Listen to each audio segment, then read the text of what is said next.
दर्शकगण, channel 24 news plus के खास कार्यक्रम जीवनोपयोगी कार्यक्रम पुनरुत्थान में आपका हार्दिक स्वागत है, अभिनंदन है, सत्कार है। आज हम भारतीय संस्कृति के एक विशेष विषय जो कि हमारी भारतीय संस्कृति का हृदय गिना जाता है, उस विषय के ऊपर हम मंथन करेंगे और गहरा मंथन करेंगे, क्योंकि ये भारतीय संस्कृति का आज का विषय एक ऐसा विषय है जो हमारी जीवन की दिशा को बदल सकता है। तो आज का हमारा विषय है वो है पुरुषार्थ चतुष्टय। आइए मेरे साथ में पुरुषार्थ चतुष्टय के माध्यम से पुनरुत्थान कीजिए।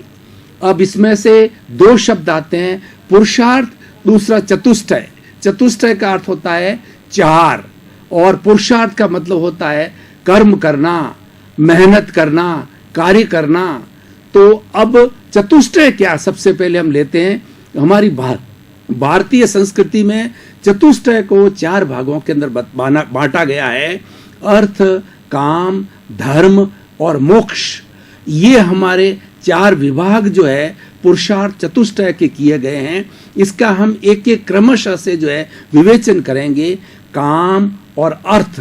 काम का अर्थ होता है शरीर से जुड़ी हुई हमारी प्रवृत्तियां, जैसे जैसे शरीर यौवन को प्राप्त होता है उस तरीके से हमारे शरीर के अंदर कुछ ऐसे रसायन बदलते हैं जिसके माध्यम से जो है उत्तेजना या इस तरीके की चीजें आती है, और ये हमारे जीवन के जो है अवस्था के साथ जुड़ी होती है, उसको हम काम कहते हैं।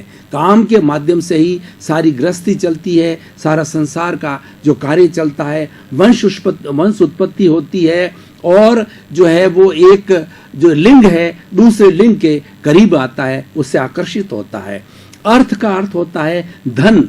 अर्थ एक ऐसा विनिमय है जिसके माध्यम से एक व्यक्ति अपनी जो है वस्तु को दूसरे को जो है अर्थ के माध्यम से विनिमय कर सकते हैं, और अर्थ के माध्यम से जो है हमारी सारी जीवन की प्रवृत्तियां चलती है। अर्थ एक ऐसा माध्यम है जिसके माध्यम से हम हमारे जीवन से जुड़ी हुई सारी अवस्थाओं को जो है अर्थ के माध्यम से चलाते हैं। ये दो चीजें तो हम बहुत अच्छी तरह से जानते हैं, और इसके लिए ज़्यादा शिक्षा देने की आवश्यकता नहीं होती है, क्योंकि ये हमारे जीवन से जुड़ी हुई होती है और इसके लिए हम प्रारंभ से ही कार्य करते हैं। इसके लिए विशेष प्रशिक्षण की आवश्यकता नहीं होती है। अब जो दूसरे हमारे कोण हैं वो है धर्म और मोक्ष। इसके लिए शिक्षा दी जाती है। कोई भी कार्य जो है जो व्यक्ति बार बार भूलता है, उस भूल को सुधारने के लिए और व्यक्ति में परिवर्तन लाने के लिए उसको बार बार कहा जाता है। तो हम धर्म का विषय लेते हैं। धर्म का अर्थ होता है कि सब अच्छी प्रवृत्तियां, जो ऐसी प्रवृत्ति जो कि जिसके अंदर किसी को कष्ट न हो। धर्म एक ऐसा विषय है जो ये स्वतंत्रता देता है कि हर व्यक्ति को इस सृष्टि में जिसने जन्म लिया है उसको जीने का अधिकार है। जो इस सृष्टि के अंदर पेड़ पौधे, पशु पक्षी, कीड़े मकोड़े, मनुष्य जो जो इस सृष्टि के अंदर जन्म लेते हैं वो सब जीना चाहते हैं, कोई मरना नहीं चाहता है। और सृष्टि का कोई भी प्राणी हो वो दुख नहीं चाहता है, हर प्राणी सुख चाहता है। जब एक प्राणी सुख चाहता है तो दूसरे प्राणी को उसको दुख देने का क्या अधिकार है। इसलिए धर्म विषय को समझना बहुत ही जरूरी है कि धर्म है तो हमारे जीवन की दिशा बदलता है। धर्म है इंसान को एक अच्छा इंसान बनाता है और उसमें इंसानियत पैदा करता है, उसको सिविलाइज्ड बनाता है, उसको वेल कल्चर्ड बनाता है। धर्म एक ऐसा माध्यम है जिसके माध्यम से व्यक्ति बहुत अच्छी ऊंचाई तक पहुंच सकता है। और धर्म एक ऐसी डिमार्केशन है, ऐसी एक बाउंड्री है जो मनुष्य और पशु को अलग करती है। मनुष्य का समाज होता है, मनुष्य का समुदाय होता है, उसको समाज बोला जाता है। इसी तरह से पशुओं का भी एक समुदाय होता है जिसको समझ बोला जाता है। खाली एक मात्रा का ही फर्क है। दोनों समुदाय है, दोनों समूह हैं, पर दोनों समूह में बहुत अंतर है।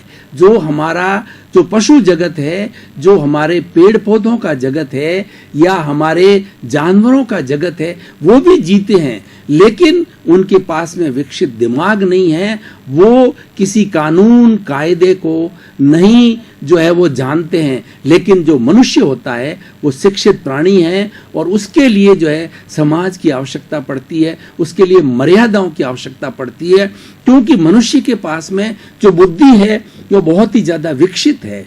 अगर वह बुद्धि का सदुपयोग करता है वो धर्म की श्रेणी में आता है, और वो अपनी बुद्धि का जो है दुरुपयोग करता है तो वो अधर्म की श्रेणी में आता है। इसीलिए व्यक्ति को जो है ये प्रशिक्षण देने के लिए धर्म जो इस पुरुषार्थ चतुष्टय में वो अति आवश्यक है, क्योंकि जो चौथा है जो हमारा मोक्ष है वो तो हमारा साध्य है। जब हम तीनों का संतुलन करेंगे तो मोक्ष की प्राप्ति अपने आप हो जाती है और वो साध्य के रूप में होती है। लेकिन मुख्य जो क्रिया करने वाला अंग है वो धर्म है, इसीलिए इसको हम विस्तार से जो है समझेंगे। अब देखिए कि धर्म के माध्यम से धर्म हमको क्या देगा, धर्म हमें क्या देता है। धर्म हमें एक अच्छा इंसान बनाता है और उसके साथ साथ में हमें ये विवेक देता है। हमारी भारतीय संस्कृति में 3 शब्द आते हैं, ज्ञेय, हेय और उपादेय। इस सृष्टि के अंदर जितनी भी चीजें हैं, जो कुछ भी बनी हुई है, ज्ञेय मतलब वो जानने योग्य है, और हेय का मतलब होता है छोड़ने योग्य है, और उपादेय का अर्थ होता है ग्रहण करने योग्य है।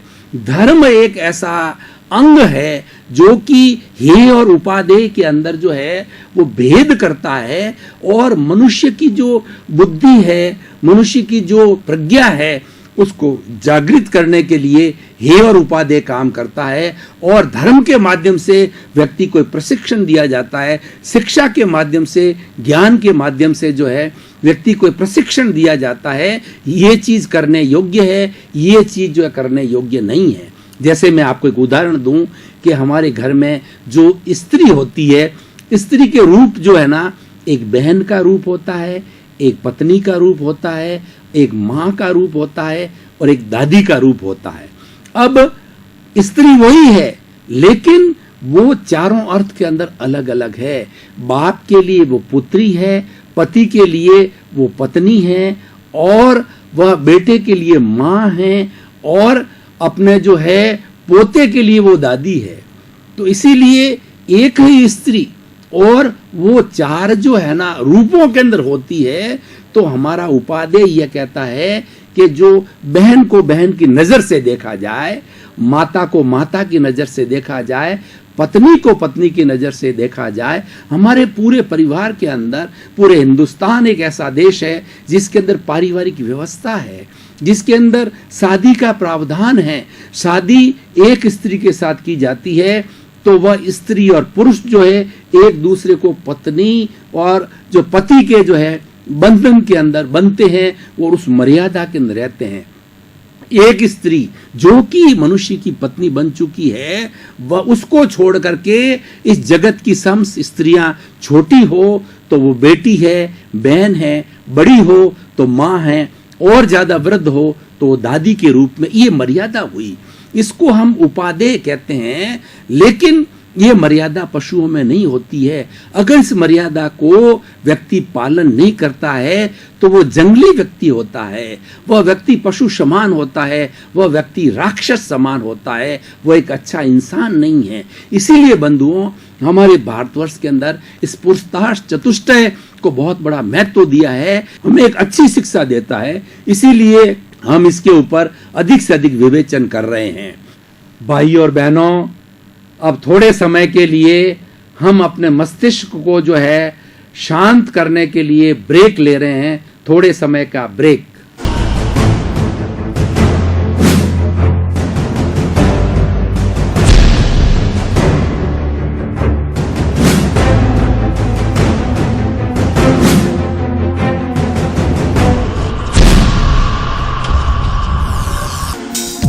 थोड़े समय का ब्रेक के अंदर हम फ्रेश हुए, और ब्रेक के बाद पुनः जो हमारा विषय है इसके ऊपर हम इंटरेक्शन करेंगे, हम बातचीत करेंगे और इससे मंथन करके नवनीत निकालेंगे। अब बंधुओं, हम जो पुरुषार्थ की बात करते हैं तो पुरुषार्थ का अर्थ होता है कि जो है व्यक्ति कार्य करे। कार्य करने के लिए हमारे पास में 3 अंग होते हैं, एक मन होता है, एक वचन होता है, एक काया होती है। मन का काम, मन के 2 काम हैं। कि हमारे शरीर के अंदर 5 इंद्रियां हैं, स्पर्शन रसन घ्राण चक्षु श्रोत्राणी इंद्रियाणी।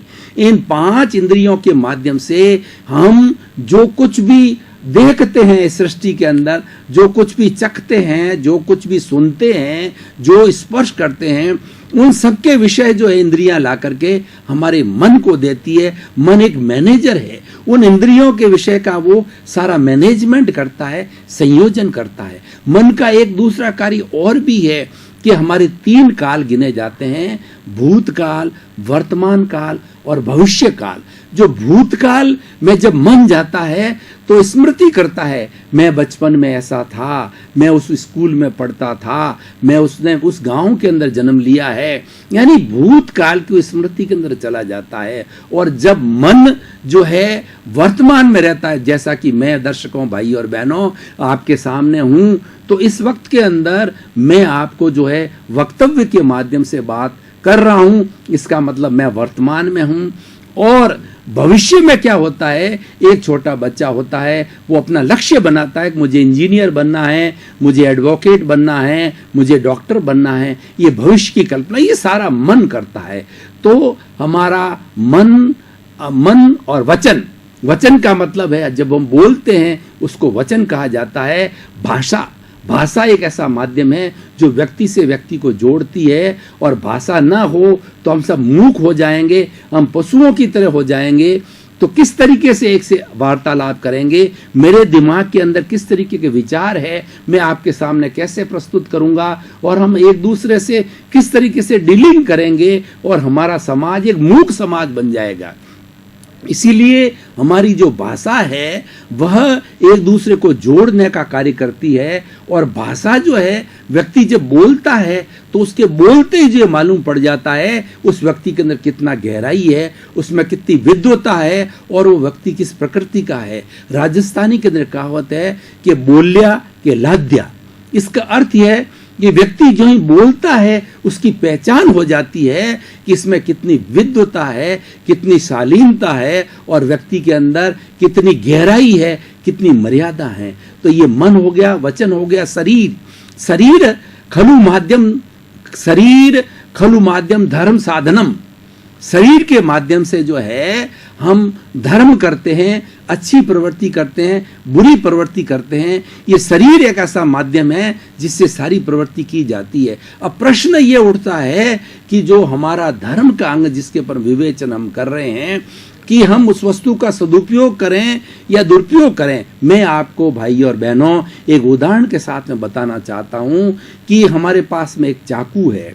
उस चाकू से हम सब्जी भी काट सकते हैं, फल फ्रूट भी काट सकते हैं, रस्सी भी काट सकते हैं।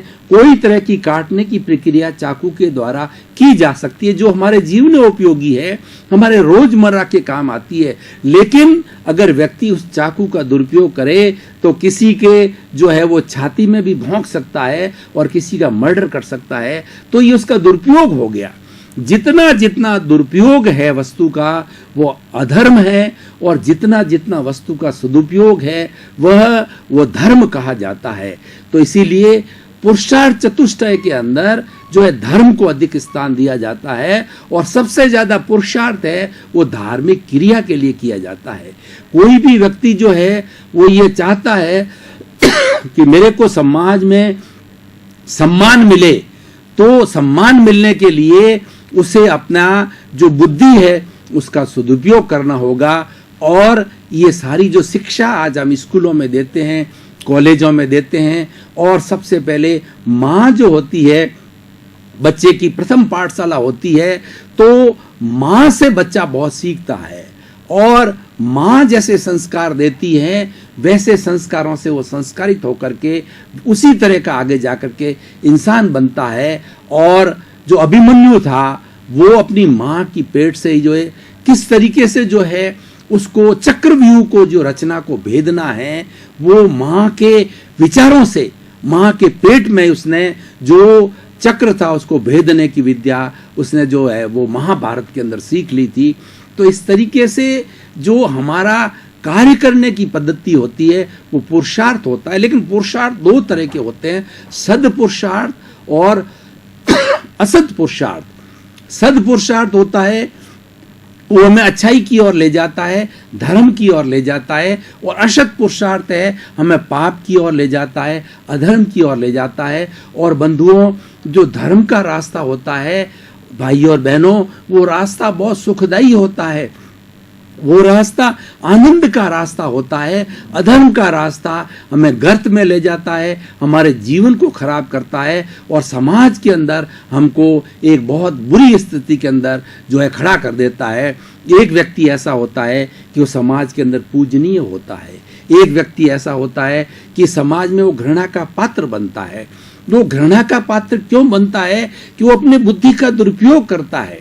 हर व्यक्ति को कुछ न कुछ प्रशिक्षण जो है हर जगह से मिलता है। बच्चों को अपने माँ बाप से प्रशिक्षण मिलता है, गुरु से प्रशिक्षण मिलता है, और जिस कार्यशैली में वो कार्य करता है वहाँ प्रशिक्षण मिलता है। लेकिन प्रश्न ये है कि वह अपनी बुद्धि को किस तरीके से काम लेता है। अगर सदुपयोग करता है तो अच्छा इंसान बनता है, और दुरुपयोग करता है तो वो बुरा इंसान बनता है। तो इस तरीके से हमको सद्पुरुषार्थ की ओर जाना चाहिए, और जो अशत पुरुषार्थ होता है वो छोड़ना चाहिए, यानी उसको हेय करने के लिए होता है और उपादेय करने के लिए होता है। मैं कुछ बातें उदाहरण के तौर पर प्रैक्टिकल बातें भाई और बहनों आपको बताना चाहूँगा कि एक फैक्ट्री का मैनेजर है, उसके पास में सैकड़ों वर्कर काम कर रहे हैं। अब वो मैनेजर है, वह भी अपना कार्य कर रहा है, वर्कर भी अपना कार्य कर रहा है, लेकिन मैनेजर का काम है उन पर नियंत्रण करना, उनसे अधिक से अधिक आउटपुट लेना, ये उसका कार्य होता है। अब ये मैनेजर के अंदर अगर अच्छी बुद्धि है, सद्बुद्धि है, वो विवेकवान है। विवेक हमारा सबसे बड़ा गाइडिंग फैक्टर है। विवेके धम्म माह्ये, विवेक ही धर्म है। जहाँ जहाँ व्यक्ति विवेक को काम लेता है वहाँ वहाँ पर एक अच्छा वातावरण बनता है, चाहे उसका घर हो, चाहे उसका परिवार हो, चाहे उसका समाज हो, चाहे उसका व्यवसाय का एरिया हो, वहाँ पर विवेक बहुत आवश्यक है। विवेक लगाना चाहिए। तो वो मैनेजर सैकड़ों लोगों को हैंडलिंग किस तरीके से करता है। अब काम दो तरीके से कराए जाते हैं, एक तो डांट से, फटकार से, और दूसरा काम करने की पद्धति होती है वो प्रेम से पद्धति होती है। अगर वही मैनेजर उन लोगों को डांटता है, फटकारता है, अपनी बोसगिरी दिखा, तो वर्कर्स होते हैं वो उससे जो है बहुत घृणा करने लग जाते हैं, उसको अच्छा नहीं समझते हैं, क्योंकि वो अपनी इंसल्ट समझते हैं। अगर मैनेजर अगर अपनी जो सद्बुद्धि का उपयोग करता है, उनको भाई वत समझता है, भाई के समान समझता है, और उनको प्रेम देता है, उनको प्यार से समझाता है कि मेरे श्रमिक बंधुओं, हम सब मिलकर के इस फैक्ट्री के अंदर जो हमारा अभी आउटपुट प्रोडक्शन आ रहा है उसको डेढ़ा कर दें, तो फैक्ट्री मालिक को बहुत बड़ा लाभ होगा, उससे हमें भी लाभ होगा, हमारी सैलरी जो बढ़ेगी। और देखिए थोड़ा थोड़ा एक एक जो श्रमिक जो है थोड़ा थोड़ा ज़्यादा काम करे, वह थोड़ा थोड़ा जो है कार्य को पूरा डिवोशन से करे, डेडिकेशन से करे, तो वह काम ज़्यादा निकल सकता है। इसलिए भाई और बहनों, पुरुषार्थ चतुष्टय एक ऐसा माध्यम है, एक ऐसी वर्किंग स्टाइल है, एक ऐसी काम करने की पद्धति है कि इसको हम समाज में लागू करें, मनुष्य अपने जीवन में लागू करे, तो परिवार में लागू करे, तो हर जगह जो है अच्छा परिवार बन सकता है, अच्छा समाज बन सकता है, अच्छा देश बन सकता है, अच्छा जो है हमारा विद्यालय बन सकता है। और टोटलिटी में बात करें हम तो ये पूरा विश्व जो है एक अच्छा विश्व बन सकता है, स्वर्ग के समान बन सकता है। तो हम ये आज इस विषय के माध्यम से भाई और बहनों हम ये समझें कि कितना गहन विषय है। हमारी भारतीय संस्कृति जो है वो गुणों से ओतप्रोत है, ये आचार प्रधान संस्कृति है, ये गुणों की संस्कृति है, यहाँ गुणों की पूजा होती है, गुणवान व्यक्ति को स्थान दिया जाता है, ज्ञानवान व्यक्ति को स्थान दिया जाता है। क्योंकि जो व्यक्ति गुणी होता है, अच्छे चरित्र वाला होता है, तो सबके सामने आदर्श होता है, और अच्छा चरित्र का जीवन जीने वाला व्यक्ति जो है वो किसी का शोषण नहीं करेगा, समाज में कोई बुराई नहीं पैदा करेगा, कोई हिंसा नहीं पैदा करेगा, और उसकी जगह जो है वो एक अच्छा वातावरण बनाएगा। तो इस तरीके से आज हम पुरुषार्थ चतुष्टय के माध्यम से जो है, आइए हम इस सृष्टि को, हम इस धरती को जीने लायक बनावें।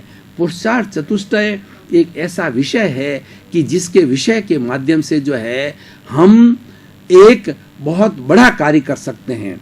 आज आप देखिए कि ये जो हमारी सृष्टि है सबके जीने लायक है। अगर हम मर्यादा में चलें, अगर हम अंकुश में चलें और अगर हम नियमों का पालन करें तो हमारी ये सारी सृष्टि जो है वह सृष्टि एक जो अनपॉल्यूटेड रहेगी, प्रदूषण रहित रहेगी, जिसमें सबको अच्छी हवा मिलेगी, सबको अच्छा पानी मिलेगा, सबको अच्छा वायुमंडल आकाश मिलेगा और स्वच्छ धरती मिलेगी और सबके लिए एक जीने का अच्छा जो है वो स्थान मिलेगा। तो अब मैं पुरुषार्थ चतुष्टय का जो अंतिम लक्ष्य मोक्ष, हमारी भारतीय संस्कृति है, धर्म प्रधान संस्कृति है। हमारी भारतीय संस्कृति इंसानियत की संस्कृति है कि तुम ऐसा कार्य करो कि तुम्हारे किसी पड़ोसी को, परिवार के किसी सदस्य को और इस धरती पर जीने वाले किसी भी प्राणी को तुम्हारे द्वारा किंचित मात्र भी दुख न हो। हमारे यहाँ माना गया है कि किसी व्यक्ति को दुख देना ही सबसे बड़ा पाप है, किसी व्यक्ति को सुख देना है सबसे बड़ा धर्म है। और जो व्यक्ति दूसरे को सुख देता है तो निश्चित तौर से जो है वो सुख का भागी होता है, और कोई व्यक्ति दूसरे को दुख देता है तो दुख का भागी होता है। तो अब सुख और दुख हम जो है कैसे प्राप्त करें? इस पुरुषार्थ चतुष्टय के माध्यम से हम सुख और दुख को प्राप्त कर सकते हैं। सुख और दुख जो है ये हमारी अवस्थाएं हैं। इन अवस्थाओं के अंदर अपने आप में सुख दुख कुछ नहीं होता है, ये अवस्था मात्र होती है। व्यक्ति जब तनाव में होता है तब वो अपने आप को बहुत दुखी महसूस करता है। और आज का सारा वातावरण देखिए कि वो तनाव से भरा पड़ा है। आज छोटी उम्र 40-50 साल के जो है लोग हैं उनके अंदर कितनी बीमारियां हैं, उनके अंदर डायबिटीज़ आ गया, उसके अंदर ब्लड प्रेशर आ गया, हार्ट की बीमारी आ गई, कितनी कितनी बीमारियां। जैसे जैसे मेडिकल साइंस ने जो है तरक्की की है उतनी उतनी ज़्यादा जो बीमारियों ने भी अपना स्थान प्राप्त किया है, उत्पत्ति हो रही है। यानी बीमारियां जो है वह जो है पात पात पे है, और जो हमारी मेडिकल साइंस जो कि क्योर करती है वो तो डाल पर है, और ये मतलब बढ़ती जाती है। डाल पे और पात पात का अर्थ ये हो गया कि जो बीमारियों की संख्या है वो विस्तार ले रही है। क्योर के साधन आते हैं तो बीमारियां भी उतनी बढ़ती जाती। इन सब का कारण क्या है? आज हमें इस विषय के माध्यम से गहरा मंथन करना है कि ये सब क्यों हो रहा है। जैसा कि पुरुषार्थ की बात कर रहे हैं, व्यक्ति ने पुरुषार्थ करना बंद कर दिया। अब मैं भाई और बहनों एक उदाहरण के तौर पर बताना चाहता हूं कि हम गांवों की हमारी पुरानी संस्कृति को देखें तो व्यक्ति जो है जंगल जाने के लिए, निवृत्त होने के लिए 1-2 किलोमीटर जो है वो खुली जगह के अंदर जाता था, वहाँ पे दूर जाता था तो व्यक्ति की स्वतः ही मॉर्निंग वॉक हो जाती थी। और जो पुराने खेती का जो हमारा सिस्टम था कि जल्दी उठना पड़ता था और फसल को पानी पिलाना होता था, चाहे सर्दी हो चाहे गर्मी हो, उसके अंदर पानी पिलाने के लिए करता, चाहे कितनी भी गर्मी हो, लेकिन जो हमारी खेती बाड़ी का काम है उसके अंदर जो है हमें उतना ही परिश्रम करना होता था। एक दुकानदार है वो सुबह जल्दी उठ करके दुकान खोलता है, 12 घंटे 14 घंटे, छोटे छोटे किराना का व्यापारी है तो आप देखिए कि उसके पास कितने ग्राहक आते हैं और कितनी छोटी छोटी चीज़ों के अंदर अपना पूरा वो समय लगाता है। लेकिन जो आज क्या हुआ, आज सब ऑनलाइन हो गया, सब कुछ जो है इंटरनेट पे ऑर्डर कीजिए वो अपने घर आता है। आज हमारी होम डिलीवरी हो गई। पहला युग था कि हर चीज़ का जो क्रय करने के लिए हमें मार्केट जाना पड़ता था, पैदल जाना पड़ता था। आज हमें आधा किलोमीटर भी चलना हो तो हमारी सिटी बस तैयार है, हमारे पास जो है वो 2 व्हीलर है, 4 व्हीलर है। यानी हमने परिश्रम करना छोड़ दिया। श्रोतागण, भाइयों बहनों, मातृशक्ति, आपने न्यूज़ 24 चैनल प्लस के जो है इस खास कार्यक्रम पुनरुत्थान में बहुत एकाग्रता के साथ टकटकी लगा करके और बड़े हृदय से जो है मेरी बात को सुना। आप सभी का सत्कार, आदर, और पुनः हम जो है वो अगले कार्यक्रम में मिलेंगे। पुनः आप सभी का स्वागत।